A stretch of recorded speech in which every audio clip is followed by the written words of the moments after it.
अक्सर ही आपने देखा है आपके समाज में, आपके देश में कहीं पर भी कोई अनएक्सपेक्टेड इवेंट होता है, कहीं मार-काट हो रही है, कहीं दंगा-फ़साद हो रहा है, कहीं बम ब्लास्ट हो रहे हैं। ये सारे ही आतंकवाद का कारण है और आतंकवाद किसी भी रूप में हो सकता है और जो आतंकी हैं, ये इनका जो हमला है वो छोटा या बड़ा हो सकता है, लेकिन आतंकी हमला तो आतंकी हमला ही है। और अक्सर ही कहते सुना है कि आतंकवाद का कोई धर्म नहीं है। ये बात कहाँ तक सही है, आप भी समझिए। सही हो सकता है आतंकवाद का कोई धर्म नहीं है, लेकिन अगर सही मायने में अब अगर आप देखोगे आतंकवाद का धर्म है, आतंकवाद का धर्म है कट्टरता। और ये कट्टरता आपके किसी धर्म के प्रति हो सकती है, ये कट्टरता आपकी किसी जाति के प्रति हो सकती है, ये कट्टरता आपकी किसी व्यक्ति विशेष के प्रति हो सकती है।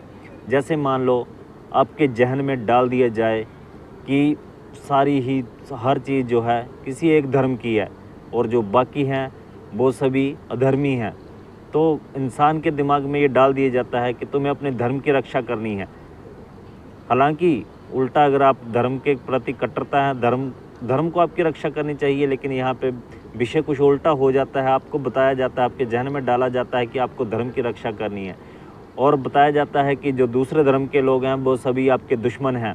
और यही तुम्हारे दिमाग में जो एक वायरस है जो इंजेक्ट कर दिया जाता है कट्टरता का, और उसके बाद आपका जो है ब्रेन वॉश हो जाता है और आप अपनी कट्टरता निभाने के लिए किसी भी हद तक गुजर सकते हैं।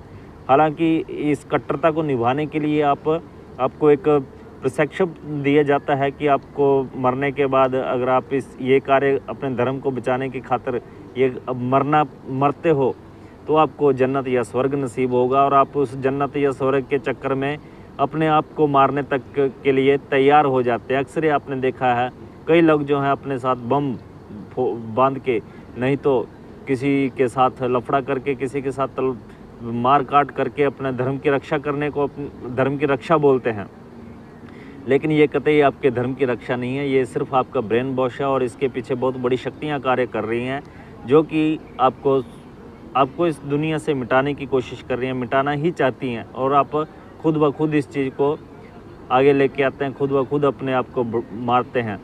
और आप समझ सकते हैं अगर आपका भी धर्म आपको ये करने को मजबूर करता है तो हाँ, आप आतंकी हैं।